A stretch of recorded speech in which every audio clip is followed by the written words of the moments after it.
Good evening student. ನಾನು ಶಿವಕುಮಾರ್ ಸೂರ್ಯವಂಶಿ. ಈಗ ನಿಮಗೆ ಪಾಠ 2 ವ್ಯಾಘ್ರಗೀತೆ ಅನ್ನುವಂಥ ಪಾಠವನ್ನು, ಅಂದರೆ ಶನಿವಾರಕ್ಕೆ ನಿಂತಹ ಪಾಠವನ್ನು ಮುಂದಿನ ಭಾಗದಲ್ಲಿ ನಾವು ಈಗ ವಿವರಣೆಯನ್ನು ನೋಡೋಣ. ವಿವರಣೆ ನೋಡೋದಕ್ಕಿಂತ ಮುಂಚೆ ಇನ್ನೊಂದು ಸಾರಿ ನಾವು ಪ್ರೀಸೆಂಟ್ ಕ್ಲಾಸ್ನಲ್ಲಿ ನಿಮಗೆ ಕೊಡುವಂಥ ಎಲ್ಲ ವಿಷಯಗಳು ತಾವು ಒಳ್ಳೆಯ ರೀತಿಯಲ್ಲಿ ಅಭ್ಯಾಸ ಮಾಡಬೇಕು. ಅಭ್ಯಾಸ ಮಾಡಿದಂಥ ಎಲ್ಲ ವಿಷಯಗಳು ಒಳ್ಳೆಯ ರೀತಿ ನೆನಪಿನಲ್ಲಿ ಇಟ್ಟುಕೊಳ್ಬೇಕು. ಯಾಕಂದರೆ ಈ ಪ್ರೆಸೆಂಟ್ ಕ್ಲಾಸ್ನಲ್ಲಿ ಕೊಡುವಂಥ ನಿಮ್ಗೆ ಈ ಅಭ್ಯಾಸ, ಈ ಒಂದು ವಿದ್ಯೆ ಏನದಲ್ಲ, ನಿಮಗೆ ಬೇರೆ ಯಾವುದೇ ಕ್ಲಾಸಸ್ನಲ್ಲಿ, ಆನ್ಲೈನ್ ಕ್ಲಾಸ್ನಲ್ಲಿ ಸಿಗೋದಿಲ್ಲ ಅಂಥೇಳಿ ನಾನು ಮನಪೂರ್ವಕವಾಗಿ ಹೇಳ್ತಾ ಇದ್ದೇನೆ. ಯಾಕಂದರೆ ಇಲ್ಲಿ ಇದ್ದಂಥ ಎಲ್ಲ ಪರಿಣಿತರು ನಿಮಗೆ ಕೊಡುವಂಥ ಅನುಭವಗಳು, ನಿಮಗೆ ಕೊಡುವಂಥ ಈ ವಿಷಯ ಪಾಠಗಳು ಅತಿ ಮುಖ್ಯವಾಗಿವೆ. ನಿಮ್ಮ ಮುಂದಿನ ಅಭ್ಯಾಸ ಮತ್ತು ಮುಂದಿನ ಜೀವನಕ್ಕಾಗಿಯೂ ಕೂಡ ಈ ವಿಷಯಗಳು ತುಂಬ ಅತಿ ಮುಖ್ಯವಾಗಿದ್ದರಿಂದ ದಯಮಾಡಿ ಎಲ್ಲ ವಿದ್ಯಾರ್ಥಿಗಳು ಪ್ರೀಸೆಂಟ್ ಕ್ಲಾಸ್ನಲ್ಲಿ ಹೇಳುತ್ತಿರುವಂಥ ಎಲ್ಲ ಪಾಠಗಳು ತಾವು ಮನಸ್ಸಿನಿಟ್ಟುಕೊಂಡು ಒಳ್ಳೆ ರೀತಿಯಲ್ಲಿ ಓದಿ ಇದರ ಉಪಯೋಗವನ್ನು ಪಡೆದುಕೊಳ್ಳಬೇಕಂತ ಹೇಳಿ ನಾನು ಇನ್ನೊಂದು ಸಾರಿ ನಿಮಗೆ ಕೇಳಿಕೊಳ್ತೇನೆ. ಸೊ ಈಗ ನಾವು 2ನೇ ಪಾಠಕ್ಕೆ ಕನ್ನಡ ಅಧ್ಯಯನದು ಕನ್ನಡವನ್ನು ಪಠ್ಯಪುಸ್ತಕದಲ್ಲಿ ನಾವು 2ನೇ ಪಾಠವನ್ನು ನಾವು ನೋಡ್ತಾ ಇದ್ದೀವಿ. ಪಾಠದ ಹೆಸರು ವ್ಯಾಘ್ರಗೀತೆ. ಎನ್ ಮೂರ್ತಿರಾವ್ ಅನ್ನೋರು ಬರೆದಂಥ ಈ ಪಾಠವನ್ನು ನಾವು ಮೊನ್ನೆ ಶನಿವಾರ ದಿವಸ ಅರ್ಧ ಪಾಠವನ್ನು ಮುಗಿಸಿದ್ದೀವಿ. ಇದರಲ್ಲಿ ಹುಲಿಯ ಬಗ್ಗೆ ಕೊಡಲಾಗಿದೆ. ವ್ಯಾಘ್ರ ಅಂದರೆ ಹುಲಿ ಮತ್ತು ಶಾನುಭೋಗರ ಒಂದು ನಾವು ಕಥೆಯನ್ನು ನಾವು ಮೊನ್ನೆ ಶನಿವಾರವರೆಗೆ ಅರ್ಧವರೆಗೆ ನೋಡಿದ್ದೇವೆ. ಮುಂದುವರಿದ ಭಾಗವಾಗಿ ಏನಾಗ್ತದೆ, ಇದು ಘಟನೆ ಎಲ್ಲಿಂದ ಕೊಟ್ಟಿದ್ದಾರೆ ಅಂದರೆ, ನಾವು ಮೊನ್ನೆ ನೋಡಿದ ಹಾಗೆ ತುಮಕೂರು ಜಿಲ್ಲೆಯಲ್ಲಿ ನಡೆದಂಥ ಒಂದು ಘಟನೆ. ಚಿಕ್ಕನಾಯಕನಹಳ್ಳಿಯಿಂದ ಶಾನುಭೋಗನವರು ತಮ್ಮ ಡ್ಯೂಟಿಯನ್ನು, ತಮ್ಮ ಕೆಲಸವನ್ನು ಮುಗಿಸಿಕೊಂಡು ಮನೆಗೆ ಬರುತ್ತಿರುವಾಗ, ಘಟ್ಟಗಳ ಅಂದರೆ ಕಾಡುಗಳ ಮಧ್ಯದಲ್ಲಿ ಬರುತ್ತಿರುವಾಗ, ಗುಡ್ಡಗಳ ಮಧ್ಯದಲ್ಲಿ ಬರುತ್ತಿರುವಾಗ ಒಂದು ಹುಲಿಯನ್ನು ಅವರನ್ನು ಪ್ರತ್ಯಕ್ಷವಾಗುತ್ತದೆ. ಆ ಪ್ರತ್ಯಕ್ಷ ಅಂದರೆ ಮಲ್ಕೊಂಡು ಎದ್ದಿದ್ದಂಥ ಹುಲಿ ಪ್ರತ್ಯಕ್ಷವಾಗುತ್ತದೆ. ನಾವು ಮೊನ್ನೆ ನೋಡಿದ ಹಾಗೆ ಎದ್ದ ತಕ್ಷಣ ಹುಲಿಗೆ ತುಂಬ ಹಸಿವೆ ಆಗಿರ್ತದೆ. ಈ ನಮ್ಮ ಶಾನುಭೋಗರು ಅಲ್ಲಿಂದ ಹೋಗ್ತಾ ಇದ್ದಾರೆ. ಶಾನುಭೋಗರು ಹುಲಿಗೆ ಕಣ್ಣಿಗೆ ಬೀಳ್ತಾರೆ. ತುಂಬ ಒಳ್ಳೆಯದಾಯಿತು, ಒಳ್ಳೆ ನೈವೇದ್ಯ ಸಿಕ್ತಂಥೇಳಿ ಸಂತೋಷ ಪಡ್ತದೆ ಹುಲಿ. ಆದರೆ 2-3 ಸಾರಿ ಶಾನುಭೋಗರನ್ನು ತಿನ್ನಲಿಕ್ಕೆ ಅದು ಪ್ರಯತ್ನ ಪಡ್ತಾ ಇದೆ. ಆದರೆ ಇಲ್ಲಿ ಹುಲಿ ಅನ್ನುವುದು ಯಾವಾಗಲೂ ಅದರ ಹೆಸರು ಹುಲಿ. ಎದುರು ಬಂದವರನ್ನು ಮಾತ್ರ ಎದುರಿಸುತ್ತದೆ ವಿನ ಬೆನ್ನು ತೋರಿಸಿದವರಿಗೆ ಅದು ಯಾವತ್ತೂ ಹಿಂಸೆ ಪಡಿಸುವುದಿಲ್ಲ. ಸೋತಿದವರನ್ನು ಅಥವಾ ಶರಣಾದವರನ್ನು, ಅದಕ್ಕಿಂತ ಚಿಕ್ಕವರನ್ನು ಹುಲಿ ಯಾವತ್ತೂ ಬೇಟೆಯಾಡುವುದಿಲ್ಲ. ಅಂದರೆ ಧೈರ್ಯ ಎದುರು ನಿಂತವರಿಗೆ ಮಾತ್ರ ಹುಲಿಯನ್ನು ಅದಕ್ಕೆ ಅಂತಾರೆ. ಇವತ್ತು ಕೂಡ ಏನು ಹುಲಿ ಥರ ನಡ್ಕೊಂಡಿಯಪ್ಪ ಅಂತಾರೆ ಹಳ್ಳಿಯಲ್ಲಿ. ಅಂದರೆ ಎದುರು ಬಂದವ್ರನ್ನು ಎದುರಿಸುವುದು ಹುಲಿಯ ಒಂದು ಧರ್ಮ. ಇಲ್ಲಿ ಶಾನುಭಾಗನರು ಏನು ಮಾಡ್ತಾ ಇದ್ದಾರೆ, ಹುಲಿಗೆ ಮುಖ ತೋರಿಸದ ಹಾಗೆ, ಹುಲಿಗೆ ಎದುರಾಗದಾಗೆ, ಮುಖ ತೋರಿಸ್ತಾ ಇಲ್ಲ ಅಂದ್ರೆ ಅರ್ಥ ಎದುರಾಗ್ತಾ ಇಲ್ಲ ಅಂತ ಅರ್ಥ. ಎದುರಾದ್ಮೇಲೆ ಮುಖ ತೋರಿಸಲೇಬೇಕು. ಎದುರಾದರೆ ಹುಲಿ ಬಿಡುವುದಿಲ್ಲ, ತಿಂದು ಬಿಡುತ್ತದೆ. ಅದಕ್ಕಾಗಿ ಇಲ್ಲಿ ಶಾನುಭೋಗರು ಏನು ಮಾಡ್ತಾರೆ, ತುಂಬ ಚಾಣಕ್ಷತನದಿಂದ ಅದು ಹಿಂದಗಡೆಯಿಂದ ಬೆನ್ನು ಮೇಲೆ ಹಾರಿ ಎದುರು ಬಂದು ನಿಂತು ಅವನ ಮುಖವನ್ನು ನೋಡಿ ತಿನ್ನಬೇಕಂತ ಪ್ರಯತ್ನ ಪಡ್ತಾ ಇದೆ ಹುಲಿ. ಆದರೆ ಶಾನುಭೋಗರು ಅಷ್ಟೇ ಚಾಣಕ್ಷತನದಿಂದ ಮುಖವನ್ನು ತಪ್ಪಿಸ್ಕೊಳ್ತಾ ಇದ್ದಾರೆ. ಹುಲಿಗೆ ಮುಖವನ್ನು ತೋರಿಸ್ತಾ ಇಲ್ಲ. ಅವ್ರಿಗೆ ಗೊತ್ತಾಗಿದೆ, ನಾನು ಮುಖ ತೋರಿಸಿ ತಿಂದು ಬಿಡ್ತದೆ ನನಗೆ ಅಂತೇಳಿ. ಸೊ ಗಾಬರಿಯಿಂದ ಎಷ್ಟು ಸಾರಿ ಅದು ಪ್ರಯತ್ನ ಪಡ್ತಾ ಇದೆ, ಅಷ್ಟು ಸಾರಿ ಇವರು ಮುಖವನ್ನು ತಿರುಗಿಸ್ಕೋತಾ ಇದ್ದಾರೆ, ಬೆನ್ನು ತೋರಿಸ್ತಾ ಇದ್ದಾರೆ ವಿನ ಹುಲಿಗೆ ಮುಖವನ್ನು ತೋರಿಸ್ತಾ ಇಲ್ಲ. ಸೊ ಈ ಒಂದು ಅವರ ಒಂದು ಏನು ಆಟ ಇದೆಯಲ್ಲ, ಕಂಟಿನ್ಯೂಸ್ ನಡೀತಾ ಇದೆ. ನಾವು ಮೊನ್ನೆ ಶನಿವಾರ ನೋಡಿದಾಗೆ ಈಗ ಮುಂದಿನ ಭಾಗವನ್ನು ನಾವು ನೋಡೋಣ. ಏನಾಗಿದೆ ಅಂದರೆ, ಹುಲಿಯ ಪೇಚಿಗೆ ಸಿಲುಕಿತು. ಆದರೆ ಶಾನುಭೋಗರ ವಿಷಯದಲ್ಲಿ ಮೆಚ್ಚುಗೆ ಆಯಿತು.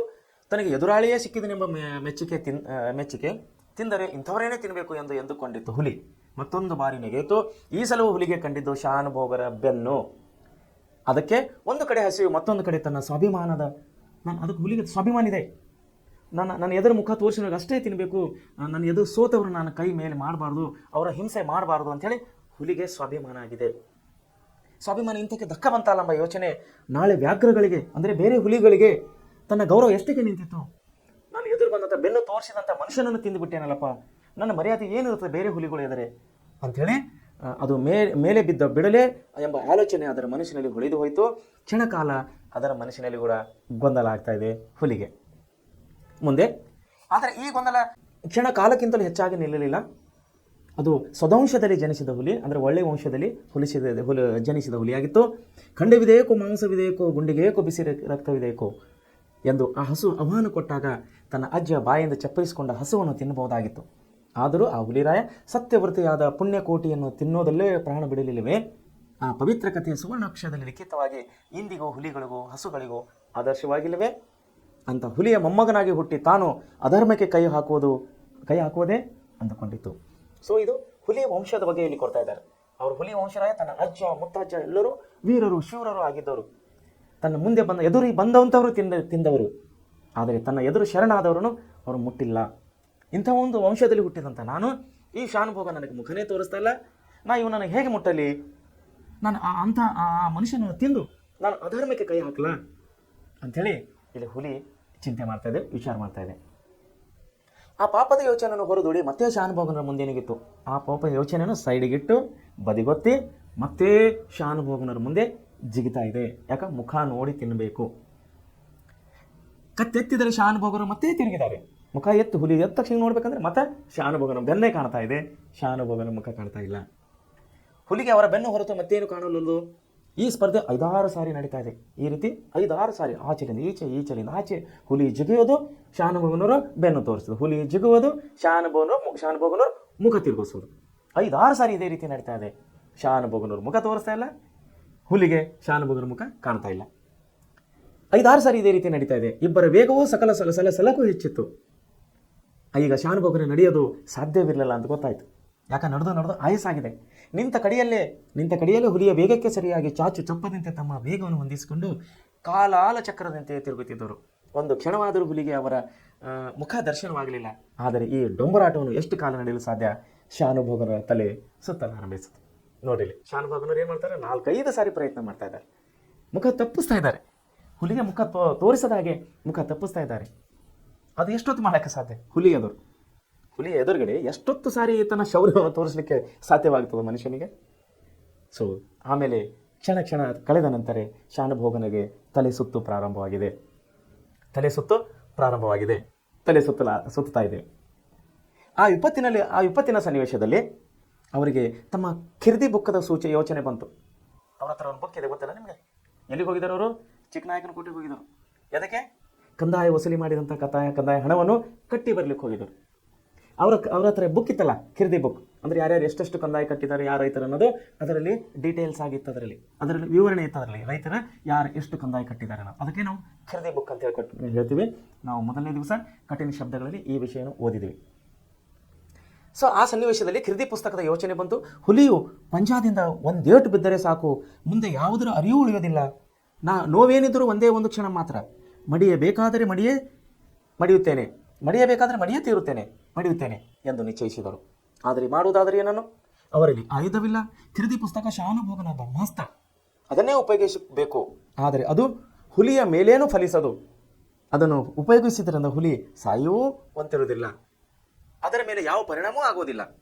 ಆದರೂ ಕ್ಷಣಕಾಲ ಹುಲಿ ಅಪ್ರತಿಭವಾದರೆ, ಅದರ ಗಮನ ಸ್ವಲ್ಪ ಚಲಿಸಿದರೆ ಅಷ್ಟರಲ್ಲಿ ಓಡಿ ಸಮೀಪದ ಮರದ ಮೇಲೆ ಕೇರಬಹುದೆಂಬ ಹುಚ್ಚು ಆಸೆ ಯಾರಿಗೆ ಬರ್ತಾ ಇದೆ? ಶಾನುಭೋಗರಿಗೆ ಬರ್ತಾ ಇದೆ. ಅಂತೂ ಮನುಷ್ಯನ ಪ್ರಯತ್ನದಲ್ಲಿರುವುದನ್ನೆಲ್ಲ ಮಾಡಿಬಿಟ್ರು ಶಾನುಭೋಗರು. ಅದರ ಮೇಲೆ ಕರ್ಮಣೆ ವ್ಯಾಧಿಕಾರಸ್ತೆ ಮಾ ಫಲೆಷ್ಟು ಕದಾಚತ್. ನೋಡ್ರಿ, ಕರ್ಮಣೆ ವ್ಯಾಧಿಕಾರಸ್ತೆ ಅಂದರೆ ನಮ್ಮ ಕರ್ಮ ಅಂದರೆ ಹಣೆಬರ, ನಮ್ಮ ಕೆಲಸ, ನಮ್ಮ ಕರ್ಮ, ನಮ್ಮ ಹಣೆಬರನಲ್ಲಿ ಏನಿದೆ, ನಮ್ಮ ಕರ್ಮದಲ್ಲಿ ಏನಿದೆ ಅದನ್ನು ಆಗೋದೇ ಇದೆ, ಅದನ್ನು ತಪ್ಪಿಸ್ಲಿಕ್ಕಾಗೋದಿಲ್ಲ ಅಂಥೇಳಿ ಇಲ್ಲಿ ಶಾನುಭೋಗರು ವಿಚಾರ ಮಾಡ್ತಾ ಇದ್ದಾರೆ. ಏನು ವಿಚಾರ ಮಾಡ್ತಾ ಇದ್ದಾರೆ ಅವರು? ಅವ್ರ ಹತ್ರ ಇರೋದೇ ಒಂದು ಕಿರ್ದಿ ಬುಕ್ ಇದೆ, ಅದನ್ನ ಇಟ್ಕೊಂಡು ಎದುರಿಸಾದವ್ರು ಹೇಗೆ? ಆ ಕಿರ್ದಿ ಬುಕ್ಲಿಂದ ಏನು ಎಫೆಕ್ಟ್ ಆದ್ರೆ ಬೀಳೋದಿದೆ, ಹುಲಿ ಏನು ಎದುರೋದಿದೆ ಅನ್ನೋದು ಏನು ಮಾಡೋಕ್ಕಾಗಲ್ಲ. ಆದರೂ ಒಂದು ಚಿಂತೆ ಏನು ಮಾಡ್ತಾ ಇದೆ, ಅದು ಹೇಗಾದರೂ ಮಾಡಿ ತಪ್ಪಿಸ್ಕೊಂಡು ಒಂದು ಗಿಡದ ಮೇಲೆ ಗಿಡದ ಮೇಲೆ ಓಡಿ ಹೋಗಿ ಕೂತ್ಕೋಬೇಕು ಅಂಥೇಳಿ ಆಲೋಚನೆ ಶಾನುಭೋಗನ ತಲೆಯಲ್ಲಿ ಹೊಳಿತಾ ಇದೆ. ಇತ್ತ ಹುಲಿಗೂ ವಿಪರೀತವಾದ ಆಯಾಸ. ನೋಡ್ರಿ, ಶಾನುಭೋಗರ ಜೋಡೆ 4-5 ಸಾರಿ 5-6 ಸಾರಿ ಅದು ತಿನ್ನಲಿಕ್ಕೆ ಪ್ರಯತ್ನ ಮಾಡ್ತದೆ. ಇಲ್ಲಿಂದ ಆ ಕಡೆ ಜಿಗಿತದೆ, ಆ ಕಡೆಯಿಂದ ಈ ಕಡೆ ಜಿಗಿತಾ ಇದೆ. ಮುಖ ನೋಡಿ ತಿನ್ನೋದು ಹುಲಿಯ ಧರ್ಮ, ಬೆನ್ನಿ ನೋಡಿ ತಿನ್ನೋದು ಹುಲಿಯ ಧರ್ಮ ಅಲ್ಲ. ಸೊ ಅದಕ್ಕಾಗಿ ಅದು ಏನು ಮಾಡ್ತಾ ಇದೆ? ಹುಲಿ 5-6 ಸಾರಿ ಪ್ರಯತ್ನ ಮಾಡ್ತಾ ಇದೆ, ಜಿಗಿತಾ ಇದೆ ಶಾನುಭೋಗರ ಮುಖ ನೋಡೋಕ್ಲಿಕ್ಕೆ. ಈ 5-6 ಸಾರಿ ಪ್ರಯತ್ನ ಏನು ಮಾಡಿದೆಲ್ಲ, ಆ ಪ್ರಯತ್ನದಲ್ಲಿ ಅದು ಕೂಡ ಆಯಾಸಾಗಿದೆ. ಅದಕ್ಕೂ ಕೂಡ ಆಯಾಸಾಗಿದೆ. ಯಾರಿಗೆ? ಹುಲಿಗೆ. ಕಿರ್ದಿ ಪುಸ್ತಕ ಅದರ ಮುಖಕ್ಕೆ ಬಂದು ಬಡಿದಾಗ, ಅಂದರೆ ಜಿಗಿವಾಗ ಆ ಕಡೆ ಈ ಕಡೆ ಆ ಕಡೆ ಮನುಷ್ಯನ ಮೇಲೆ, ಅಂದರೆ ಆ ಶಾನುಭೋಗನ ಮೇಲಿಂದ ಮೇಲೆ ಜುಡಿಗುವಾಗ ಆ ಕಿರ್ದಿ ಪುಸ್ತಕ ಅಂದರೆ ಅದು ಇತ್ತಲ್ಲ, ಕಂದಾಯ ವಿವರಣೆ ನೋಡ್ಕೊಂಡ ಪುಸ್ತಕ ಇತ್ತಲ್ಲ, ಅದನ್ನು ಹುಲಿಯ ಮುಖಕ್ಕೆ ತಾಗುತ್ತದೆ. ಹುಲಿಯ ಮುಖಕ್ಕೆ ಬಡಿದಾಗ ಹುಲಿಗೆ ಪೆಟ್ಟೇನೂ ಆಗಲಿಲ್ಲ, ಪುಸ್ತಕ ಹತ್ತಿದ್ರೆ ಹುಲಿಗೆ ಪೆಟ್ಟಾಗ್ತದೆ? ಪೆಟ್ಟೇನ ಆಗಲಿಲ್ಲ, ಪೆಟ್ಟು ಹತ್ತಲಿಲ್ಲ. ಆದರೆ ಆಶ್ಚರ್ಯವಾಯಿತು. ಯಾರಿಗೆ? ಹುಲಿಗೆ ಆಶ್ಚರ್ಯವಾಯಿತು. ಅದಕ್ಕೆ ಬಳಲಿಕೆಯಿಂದ ಜಡವಾಗಿದ್ದ ಮನಸ್ಸಿಗೆ ಪರಿಸ್ಥಿತಿ ಅರಿವಾಗಲು 6 ನಿಮಿಷ ಹಿಡಿಯಿತು. ಬಳಲಿಕೆಯಿಂದ ಜಡವಾಗಿ ಅಂದರೆ ಬಳದೋಗಿತ್ತು, ಇದು ಸೋತೋಗಿತ್ತು, ಸಾಕಾಗಿತ್ತು, ಆಯಾಸ ಆಗಿತ್ತು ಇದಕ್ಕೆ ಹುಲಿ ಕೂಡ. ಜಿಗದು ಜಿಗದು ಜಿಗದು ಆ ಜಿಗೋದರಲ್ಲಿ ಖಿರ್ದಿ ಪುಸ್ತಕ ಅವರ ಮುಖಕ್ಕೆ, ಹುಲಿಯ ಮುಖಕ್ಕೆ ತಾಗುತ್ತದೆ ಅಥವಾ ಬಡಿತದೆ. ತಾಗಿದ ತಕ್ಷಣ ಅವನು ಹುಲಿ ಏನಾಗ್ತಾ ಇದೆ, ಒಂದೇ ಸಮನೆ ಎಚ್ಚರ ಆಗ್ತಾ ಇದೆ. ಸಡನ್ ಆಗಿ ಅದಕ್ಕೆ ಎಚ್ಚರ ಆದಂಗೆ ಆಯಿತು. ಏನೋ ಬಡಿತಪ್ಪ ನನಗೆ ಅಂದಂಗೆ. ಹಾಗೇನಾಯ್ತು, ಜಡವಾಗಿದ್ದ ಮನಸ್ಸು, ಯಾರ್ದೋ ಹುಲಿಯ ಜಡವಾಗಿದ್ದ ಮನಸ್ಸು ಏನಾಗುತ್ತದೆ ಇಲ್ಲಿ, ಸ್ವಲ್ಪ ಬಳಲಿಕೆಯಿಂದ ಹೊರ ಬರಲಿಕ್ಕೆ 6 ನಿಮಿಷದಲ್ಲಿ ಅದರ ಬಳಲಿಕೆಯನ್ನು ಹೋಗ್ಬಿಡ್ತು ಹುಲಿರಾಜನ್. ಆ 6 ನಿಮಿಷದಲ್ಲಿ ಶರಣಭೋಗನರು ಏನು ಮಾಡ್ತಾರೆ, ದೇವರೇ ಹೊರ ಹತ್ತುವಷ್ಟು ಅವಕಾಶ ಕೊಡೋಪ್ಪ. 6 ನಿಮಿಷದಲ್ಲಿ ಇಲ್ಲಿ ಶರಣಭೋಗರು ಏನು ಮಾಡ್ತಾ ಇದ್ದಾರೆ, ದೇವರಿಗೆ ಬೇಡ್ಕೊಳ್ತಾ ಇದ್ದಾರೆ. ಏನಂತೆ, ದೇವರೇ ಮರ ಹತ್ತುವಷ್ಟು ಅವಕಾಶ ಕೊಡೋಪ್ಪ ನನಗೆ ಅಂಥೇಳಿ, ಕರುಣಿಸು, ಮರ ಹತ್ತುವಷ್ಟು ಅವಕಾಶ ನನಗೆ ಕರುಣಿಸಪ್ಪ ಅಂಥೇಳಿ ಶರಣಭೋಗರು ದೇವ್ರ ಹತ್ರ ಬೇಡ್ಕೊಳ್ತಾ ಇದ್ದಾರೆ. ಎನ್ನುತ್ತಾ ಒಂದೇ ಉಸಿರಿನಲ್ಲಿ, ಎಲ್ಲ ದೇವರೇ ನನಗೆ ಕರುಣಿಸಪ್ಪ, ಮರ ಹತ್ತಲಿಕ್ಕೆ ನನಗೆ ಅವಕಾಶ ಕೊಡಪ್ಪ ಅಂಥೇಳಿ ದೇವ್ರ ಹತ್ರ ಒಂದೇ ಕರುಣಿಸು ಎನ್ನುತ್ತಾ ಒಂದೇ ಉಸಿರಿನಲ್ಲಿ ಮರದ ಕಡೆ ಧಾವಿಸಿದರು. ಆದರೆ ದೇವರ ರಕ್ಷಣಾ ವ್ಯವಸ್ಥೆ ಬೇರೆ ಇತ್ತು.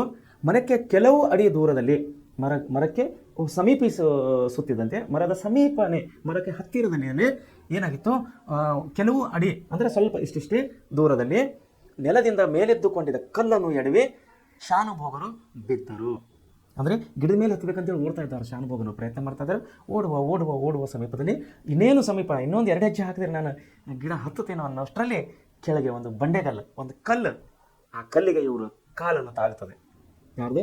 ಶಾನುಭೋಗರ ಕಾಲನ್ನು ತಾಗಿದ ಮೇಲೆ ಏನಾಗಿತ್ತು, ಮುಂದೆ ಏನಾಗಿದ್ರು, ಕಲ್ಲನ್ನು ಎಡವಿ ಶಾನುಭೋಗರು ಕೆಳಗೆ ಬಿದ್ದು ಬಿಟ್ಟರು. ಮೊದಲೇ ದಣವಾಗಿತ್ತು, ಓಡಿ ಹುಲಿಯ ಜೊತೆ ಕಾದಾಟಿ ಮೊದಲೇ ದಣಿವೆ ಆಗಿತ್ತು. ಬಿದ್ದ ಪೆಟ್ಟಿಗೆ ಪ್ರಜ್ಞೆ ತಪ್ಪಿತ್ತು.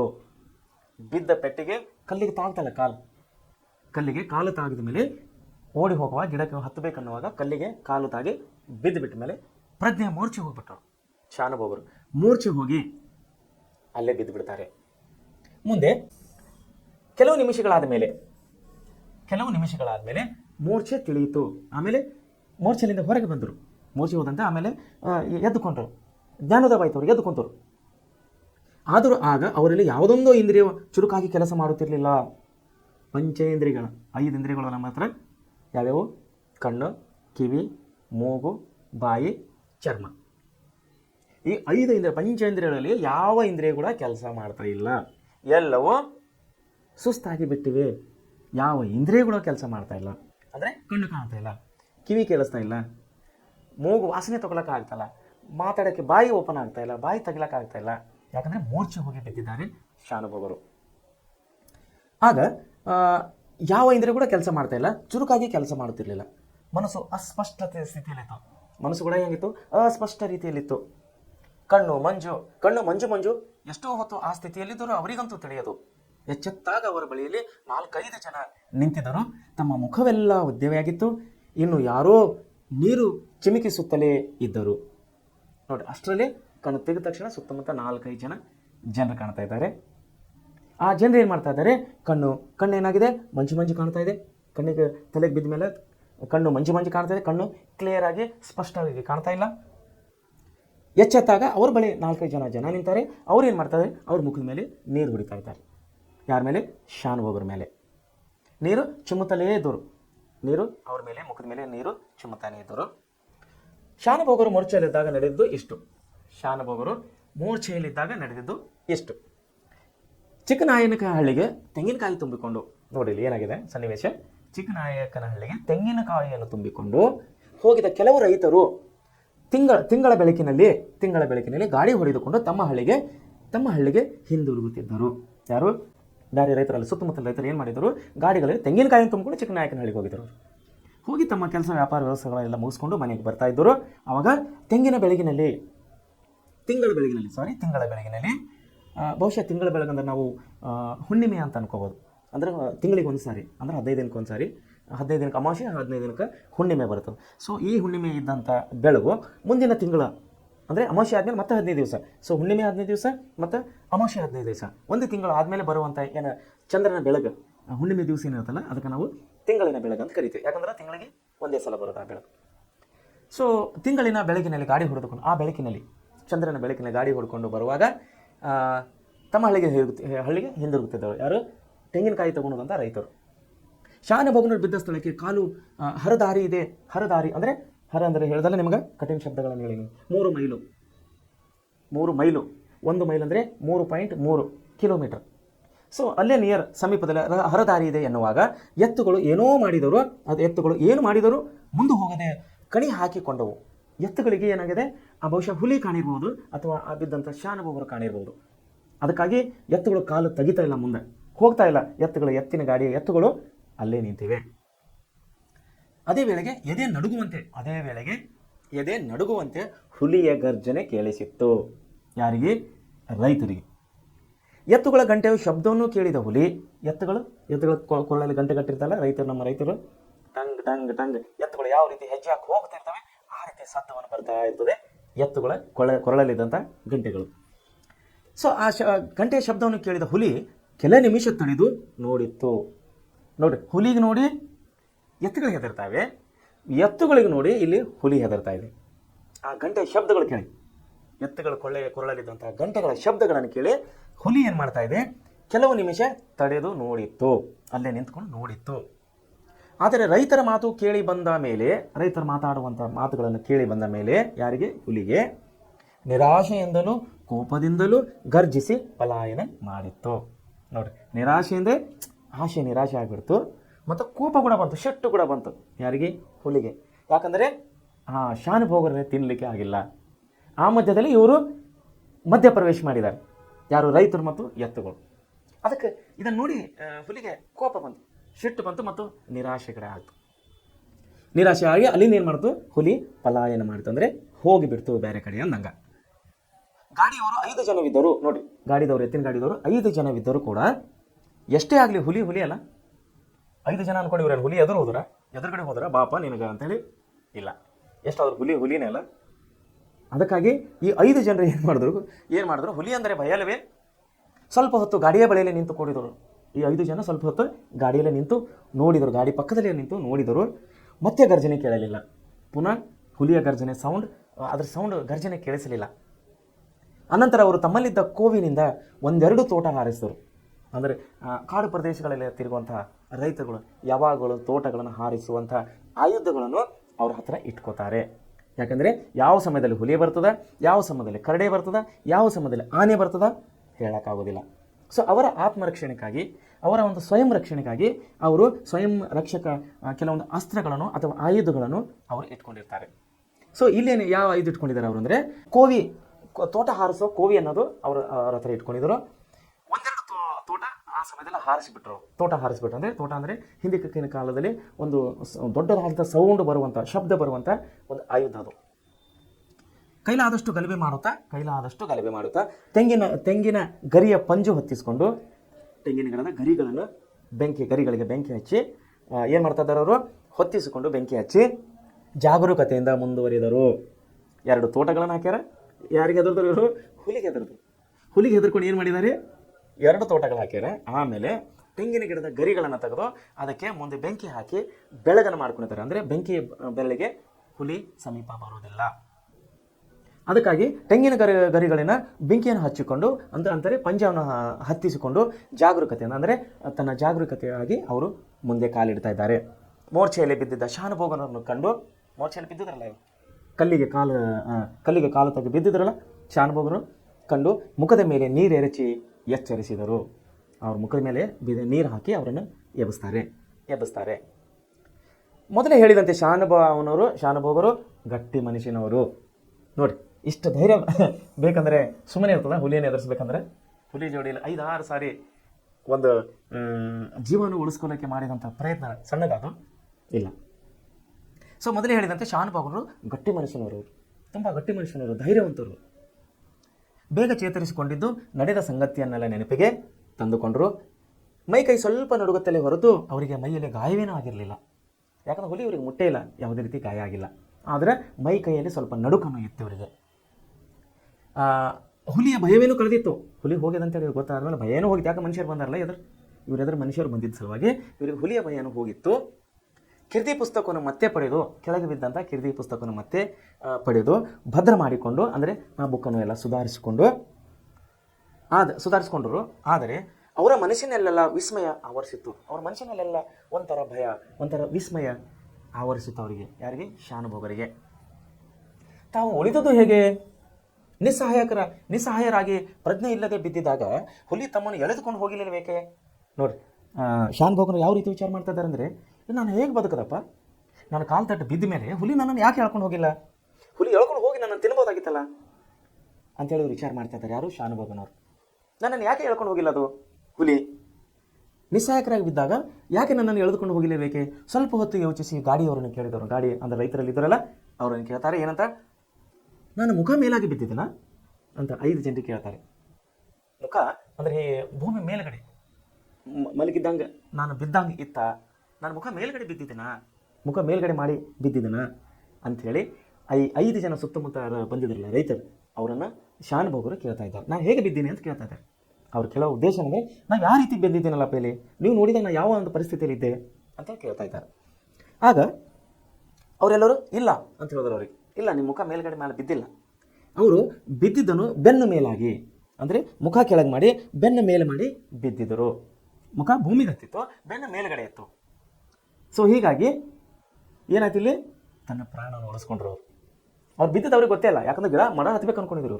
ಅವರು ಓಡಿ ಬಂದು ಮರ ಹತ್ತಬೇಕು, ಜೀವ ಉಳಿಸ್ಬೇಕು ಅನ್ನೋದರಲ್ಲಿ ಅಲ್ಲಿ ಮಧ್ಯದಲ್ಲಿ ಇದ್ದಂಥ ಕಲ್ಲಿಗೆ ಇವರ ಕಾಲನ್ನು ತಾಗಿ ಬಿದ್ದು ಬೀಳ್ತಾರೆ. ಮುಖ ಭೂಮಿಗೆ ಆಗ್ತದೆ, ಬೆನ್ನು ಮೇಲ್ಗಡೆ ಆಗ್ತದೆ. ಸೊ ಅವಾಗ ಕೊನೆಯವರೆಗೂ ಶಾನುಭೋಗ ಬೆನ್ನು ಬಿದ್ದಿದ್ದನು ಬೆನ್ನು ಮೇಲಾಗಿ ಶಾನುಭೋಗನ ಸಮಸ್ಯೆಯನ್ನು ಉತ್ತರವನ್ನು ದೊರೆಯುವಂತ ಆಯಿತು. ಅವರ ಸಮಸ್ಯೆಗೆ ಉತ್ತರ ಸಿಕ್ಕಂಗಾಯ್ತು. ಕೊನೆಯವರೆಗೂ ಆ ಪ್ರಾಣಿ ತನ್ನ ಕುಲಧರ್ಮವನ್ನು ಪಾಲಿಸಿಕೊಂಡೇ ಬಂದಿತ್ತು. ಇಲ್ಲಿ ನೆನಪಿನಲ್ಲಿದ್ದಂಥ ವಿಷಯ ಯಾವುದು? ಆ ಪ್ರಾಣಿ ಅಂದರೆ ಯಾವ ಪ್ರಾಣಿ? ಹುಲಿ ತನ್ನ ಕುಲಧರ್ಮವನ್ನೇ ಪಾಲಿಸಿಕೊಂಡು ಬಂದಿತ್ತು. ಅಧರ್ಮವನ್ನು ಮಾಡಲಿಲ್ಲ. ಬಿದ್ದಂಥ ವ್ಯಕ್ತಿಯನ್ನು ತಿನ್ನಬಹುದಾಗಿತ್ತು, ಬಟ್ ಅದು ಅಧರ್ಮದ ಮಾರ್ಗ. ಆದರೆ ಇವತ್ತಿನ ಪರಿಸ್ಥಿತಿಯಲ್ಲಿ ಮನುಷ್ಯನಾದರೂ ಕೂಡ ಧರ್ಮಕ್ಕೆ ಎಷ್ಟು ಪ್ರಮಾಣದಲ್ಲಿ ನಾವು ಇವತ್ತು ಧರ್ಮದ ಮೂಲಕವಾಗಿ ನಡ್ಕೋತಾ ಇದ್ದೀವಿ, ಎಷ್ಟು ಅಧರ್ಮದ ಕಾರ್ಯಗಳನ್ನು ಮಾಡ್ತಾ ಇದ್ದೀವಿ ಅನ್ನೋದನ್ನು ಇಲ್ಲಿ ನಮಗೆ ಕೃತಿಕಾರರು ತೋರಿಸಿಕೊಟ್ಟಿದ್ದಾರೆ. ಮುಂದೆ ನೋಡೋಣ. ಸೊ ಇಲ್ಲೇನಾಗ್ತದೆ? ಕುಲಧರ್ಮವನ್ನು ಪಾಲಿಸಿಕೊಂಡೇ ಬಂದಿತ್ತು ಕೊನೆಯವರೆಗೂ ಕೂಡ. ಉದಾರ ಹೃದಯವಾದ ಶಾನುಭೋಗನರ ಬಾಯಿಯಿಂದ ಭಲೆ ಎಂಬ ಮೆಚ್ಚುಗೆಯ ಮಾತು ಹೊರಟಿತ್ತು. ಸಂದರ್ಭವನ್ನು ಅರಿಯದೆ ಈ ಶಾನುಭೋಗರಿಗೆ ಹುಚ್ಚು ಹಿಡಿಯಿತು ಎನ್ನುವಂತೆ ನೋಡುತ್ತಿದ್ದ ಗಾಡಿಯವರಿಗೆ ಅಂದಿನ ಕಥೆಯನ್ನೆಲ್ಲ ಹೇಳಿದರು. ಅವ್ರು ಗಾಡಿದವ್ರು ಕೇಳ್ತಾ ಇದ್ದಾರೆ, ಭಲೆ ಅಂದ ತಕ್ಷಣ ಅವ್ರು ಏನತ್ತಪ್ಪ ಇವನಿಗೆ ಏನು ಹುಚ್ಚು ಹಿಡಿತ ಅಂತೇಳಿ ಸುತ್ತಮುತ್ತಿದ್ದ ರೈತರು ಮಾತಾಡಿಕೊಳ್ಳುವಾಗ ಶಾನುಭೋಗನ ಹೇಳ್ತಾರೆ, ನಡೆದಂಥ ಎಲ್ಲ ವಿಷಯಗಳನ್ನು ಅವರಿಗೆ ತಿಳಿಸಿ ಹೇಳ್ತಾರೆ. ಶಾನುಭೋಗರು ಕುಡಿದ ನೀರು ಅಲುಗದ ಹಾಗೆ ಎನ್ನಲಾಗದಿದ್ದರೂ ಜೀವ ಸಹಿತ ಮನೆಗೆ ಸೇರಿಕೊಂಡರು. ರಸದೂಟವನ್ನು ಮಾಡಿದರು. ಒಳ್ಳೆ ಸುಂದರವಾದಂಥ ರುಚಿಯಾದಂಥ ಊಟ ಕೂಡ ಮನೆಗೆ ಬಂದು ಮಾಡಿದರು. ಹುಲಿ ಈಗ ಎಷ್ಟು ಹಸಿದಿರಬೇಕು, ಮನೆಗೆ ಬಂದು ಊಟ ಮಾಡಿ ಮೇಲೆ ಅವರು ವಿಚಾರ ಮಾಡ್ತಾ ಇದ್ದಾರೆ, ಹುಲಿಗೆ ಇವಾಗ ಎಷ್ಟು ಹೆಸು ಆಗಿರ್ಬೋದು. ಯಾಕಂದರೆ ಇವರು ತಪ್ಪಿಸ್ಕೊಂಡು ಬಂದ ಹುಲಿ ಈ ಮನುಷ್ಯನಿಗೆ ತಿನ್ನಕ್ಕಾಗಿಲ್ಲ. ಅವಾಗ ಹುಲಿ ಬಗ್ಗೆ ಚಿಂತೆ ಮಾಡ್ತಾ ಇದ್ದಾರೆ ಶಾನುಭೋಗರು. ಏನಂದರೆ ಹುಲಿಗೆ ಇವಾಗ ಎಷ್ಟು ಹಸಿವೆ ಆಗಿರಬೇಕು ಎಂಬ ಯೋಚನೆ ಬಂದಾಗ ಅವರ ವದನಾರವಿಂದದಲ್ಲಿ ಮುಗುಳು ನಗೆ ಕಂಡಿತ್ತು. ಊಟದ ರುಚಿ ಇಮ್ಮಡಿಯಾಯಿತು. 2 ಸಾರಿ ಟೇಸ್ಟ್ ಹತ್ತಿನಂಗೆ ಹತ್ತ ಅವರಿಗೆ, 2 ಪಟ್ಟು ಟೇಸ್ಟ್ ಆಗಿನಂಗೆ ಅಡುಗೆ ರುಚಿ ಹತ್ತಾ ಇದೆ. ಅವರಿಗೆ 6 ನಿಮಿಷದ ಅವಕಾಶವನ್ನು ಒದಗಿಸಿಕೊಟ್ಟು ಪ್ರಾವಣವನ್ನು ಕಾಡಿದ ಆ ಕಿರ್ದಿ ಪುಸ್ತಕ ಎಂದಿನಂತೆ ತನ್ನ ಜೀರ್ಣ ವಸ್ತ್ರದ ಹೊದಿಕೆಯಲ್ಲಿ ತೊಲೆಯಲ್ಲಿ ವಿಶ್ರಾಂತಿ ಪಡೆಯುತ್ತಿದ್ದರು. ಶಾನುಭೋಗನ ದೃಷ್ಟಿಯ ಅನಂತ ವಾತ್ಸಲ್ಯದಿಂದ ಕೃತಜ್ಞತೆಯಿಂದ ಆ ಕಡೆಗೆ ಹೊರಳಿತು. ನೋಡಿ, 6 ನಿಮಿಷದ ಅವಧಿಯಲ್ಲಿ ಆ ಕಿರ್ದಿ ಪುಸ್ತಕ ಇತ್ತಲ್ಲ, ಆ ಕಿರ್ದಿ ಪುಸ್ತಕ ಏನಾಗಿತ್ತು? ಜಿಗಿಯುವುದರಲ್ಲಿ ಹುಲಿ ಆಚೆ ಈಚೆ ಜಿಗಿಯೋದ್ರಲ್ಲಿ ಹುಲಿಯ ಮುಖಕ್ಕೆ ತಾಗಿತ್ತದು. ತಾಗಿದ್ದ ತಕ್ಷಣ ಅದಕ್ಕೆ ಆಶ್ಚರ್ಯ ಆಗಿತ್ತು. ಯಾರಿಗೆ? ಹುಲಿಗೆ. ಆಶ್ಚರ್ಯ ಆದಾಗ ಏನು ಮಾಡಿತ್ತದು? ಇವರಿಗೆ ತಿನ್ನುವಂಥ ಒಂದು ನಿರ್ಣಯವನ್ನು ಕೈ ಬಿಟ್ಟಿತ್ತದು. ಬೇಡಪ್ಪ, ಈ ಮನುಷ್ಯನಿಗೆ ತಿನ್ನೋದು ಬೇಡ ಅಂತ. ಸೊ ಆ ಕಿರ್ದಿ ಪುಸ್ತಕವು ಶಾನುಭೋಗದ ಜೀವವನ್ನು ಉಳಿಸಿತ್ತು ಇಲ್ಲಿ. ಆಗ ಆ ಕಿರ್ದಿ ಪುಸ್ತಕವನ್ನು ಇವರು ತನ್ನ ಹತ್ತಿರ ತಗೊಂಡು ಅದನ್ನು ಸ್ವಚ್ಛ ಮಾಡಿ ಕಿರ್ದಿ ಪುಸ್ತಕ ಎಂದಿನಂತೆ ತನ್ನ ಜೀರ್ಣದ ವಸ್ತ್ರದ ಹಾಗೆ, ಅಂದರೆ ತಾವು ಒಳ್ಳೆ ಶುಚಿಯಾದ ವಸ್ತ್ರದಲ್ಲಿ ಹೊದಿಕೆಯಲ್ಲಿ ತೊಲೆಯಲ್ಲಿ ವಿಶ್ರಾಂತಿ ಪಡೆಯುತ್ತಿತ್ತು. ಯಾವುದು? ಆ ಕಿರ್ದಿ ಪುಸ್ತಕ. ಶಾನುಭೋಗನರ ದೃಷ್ಟಿಯು ಅನಂತ ವಾತ್ಸಲ್ಯದಿಂದ ಕೃತಜ್ಞತೆಯಿಂದ ಆ ಕಡೆ ಹೊರಳಿತು. ಯಾರ ಕಡೆ? ಕಿರ್ದಿ ಪುಸ್ತಕದ ಕಡೆಗೆ. ಮುಂದೆ ಆ ಶಾನುಭೋಗರಂತೂ ಈಗ ಇಲ್ಲ ನೋಡ್ರಿ. ಶಾನುಭೋಗರು ಇವರಿದ್ದಾರೆ, ತೀರ್ಕೊಂಡು ಸತ್ತು ಹೋದ್ರು. ಶಾನುಭೋಗರು ಈಗಂತೂ ಇಲ್ಲ, ಶಾನುಭೋಗರಂತೂ ಇಲ್ಲ ಮುಂದೆ. ಆದರೆ ಕಿರ್ದಿ ಪುಸ್ತಕ ಇಂದಿಗೂ ಭದ್ರವಾಗಿದೆ. ಕಿರ್ದಿ ಪುಸ್ತಕ ಏನಾಗಿದೆ? ಇಂದಿಗೂ ಕೂಡ ಭದ್ರವಾಗಿದೆ. ಸೊ ದೇವರ ಮಂದಾಸನದ ಮೇಲೆ ದೇವರದ ಆಶೀರ್ವಾದ, ದೇವರದ ಕೃಪೆ, ದೇವರ ಒಂದು ದಯೆ ಮಂದಾಸನದ ಮೇಲೆ ಮಂಡಿಸಿ ಶಾನುಭೋಗರ ಸಂತತಿಯವರಿಂದ ಈಗಲೂ ಪೂಜೆಯನ್ನು ಕೈಗೊಳ್ಳುತ್ತಿದೆ. ಅವರೆಲ್ಲ ಕೃತಜ್ಞತೆಯು ಅದಕ್ಕೆ ಸಂದಿದೆ. ಆದರೆ ನಿಜವಾಗಿ ನೋಡಿದರೆ ಶಾನುಭೋಗರು ಉಳಿದಿದ್ದು ಕಿರ್ದಿ ಪುಸ್ತಕದಿಂದಲ್ಲ. ಶಾನುಭೋಗರು ಬದುಕುಳಿದಿದ್ದು ಕಿರ್ದಿ ಪುಸ್ತಕದಿಂದಲ್ಲ, ಹುಲಿಯ ಧರ್ಮಶ್ರದ್ಧೆಯಿಂದ, ಅದರ ಧರ್ಮಶ್ರದ್ಧೆಯಿಂದ ಆ ಗುಣವನ್ನು ಹಾಡಿ ಹೊಗಳೋ ಭಾಗ್ಯ ನನ್ನ ಪಾಲಿಗೆ ಬಂದಿದೆ ಅಂಥೇಳಿ ನಮ್ಮ ಕೃತಿಕಾರರಾದಂಥ ಎ.ಎನ್. ಮೂರ್ತಿರಾವರು ನಮ್ಮನ್ನು ವಿವರಣೆ ಕೊಡ್ತಾ ಇದ್ದಾರೆ. ಸೊ ಆತ್ಮೀಯ ವಿದ್ಯಾರ್ಥಿಗಳೇ, ನಾವು ಈ ಪಾಠದಲ್ಲಿ ನಾನು ಕಲಿಯಬೇಕಾದಂಥ ವಿಷಯ ಏನೆಂದರೆ ಧರ್ಮ, ಮಾನವೀಯ ಧರ್ಮ. ಇಲ್ಲಿ ಪ್ರಾಣಿಗಳ ತನ್ನ ಧರ್ಮತೆಯನ್ನು ತೋರಿದೆ, ಅಧರ್ಮದ ದಾರಿಯನ್ನು ಹಿಡಿದಿಲ್ಲ. ಶಾನುಭೋಗರಿಗೆ ತಿನ್ನಬೇಕಾದರೆ ಯಾವಾಗಲೂ ತಿನ್ನಬೇಕಾಗಿತ್ತದು, ತಿನ್ನು ಹಾಕಬೇಕಾಗಿತ್ತು. ಆದರೂ ಕೂಡ ತನ್ನ ಧರ್ಮದ ಪಾಲಿಸಿಯನ್ನು, ತನ್ನ ಧರ್ಮದ ಒಂದು ನೀತಿಯನ್ನು ಅದು ಬಿಟ್ಟುಕೊಟ್ಟಿಲ್ಲ, ಅಧರ್ಮದ ದಾರಿ ಹಿಡಿದಿಲ್ಲ. ಆದರೆ ಮಾನವರಾದರೂ ನಾವು ಎಲ್ಲಿ ಅವಕಾಶ ಸಿಗುತ್ತದೋ ಅಲ್ಲಿ ನಾವು ಅಧರ್ಮದ ಮೂಲಕವಾಗಿ ನಡೆಯುವಂತೆ ಇವತ್ತಿನ ಕಲಿಯುಗದ ಮಾನವ ಅಧರ್ಮದ ದಾರಿ ಹಿಡಿಯಲಿಕ್ಕೆ ಪ್ರಯಾಸಪಡ್ತಾ ಇದ್ದಾನೆ. ಸಿಕ್ಕ ಅವಕಾಶಗಳನ್ನು ಬಳಸ್ಕೊತಾ ಇದ್ದೇನೆ, ಅದು ಅಧರ್ಮದ ಮೂಲಕವಾಗಿ. ಸೊ ಆತ್ಮೀಯ ವಿದ್ಯಾರ್ಥಿಗಳೇ, ನಾನು ಇವತ್ತು ನಿಮ್ಮನ್ನು ಇಷ್ಟು ಹೇಳಕ್ಕೆ ಇಷ್ಟಪಡ್ತಾ ಇದ್ದೀನಿ. ನಾವು ಇವತ್ತು ಹುಲಿಯ ವ್ಯಾಘ್ರದ ಒಂದು ನಾವು ಧರ್ಮವನ್ನು ನಾವು ಕಲಿಬೇಕಾಗಿದೆ, ನೀವು ಕಲಿಬೇಕಾಗಿದೆ, ನಾನು ಕಲಿಬೇಕಾಗಿದೆ, ನೀವು ಕಲಿಬೇಕಾಗಿದೆ. ಅದರ ಒಂದು ಧರ್ಮ, ಅದರ ಒಂದು ಶ್ರದ್ಧೆ, ಅದರ ಒಂದು ಮಾನವೀಯತೆ ಇವತ್ತು ನಾನು ನೀವು ಎಲ್ಲ ಕಲಿಬೇಕಾಗಿದೆ. ಅಂದರೆ ನಮ್ಮನ್ನು ಮೀರಿ ಬಂದವರನ್ನು ನಾವು ಹೋರಾಡೋಣ.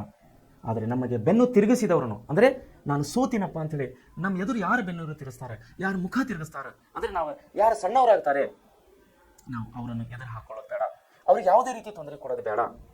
ಇದು ಧರ್ಮದ ವಿರುದ್ಧವಾಗಿರುತ್ತದೆ. ಸೊ ಮಾನವರಾದ ನಾವು ಇವತ್ತು ಆ ವ್ಯಾಘ್ರಗೀತೆಯಿಂದ ಕಲಿಯುವ ಒಂದು ಅಂಶವೇನೆಂದರೆ ಧರ್ಮ.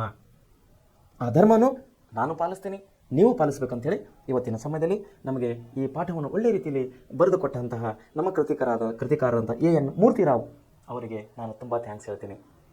ಇಲ್ಲಿಗೆ ಈ ಪಾಠವನ್ನು ಮುಗಿಸ್ತಾ ಇದ್ದೇನೆ. ಇಲ್ಲಿಗೆ ನಮ್ಮ 2ನೇ ಪಾಠವನ್ನು ಮುಕ್ತಾಯಗೊಳ್ಳುತ್ತದೆ. ತುಂಬ ಧನ್ಯವಾದಗಳು.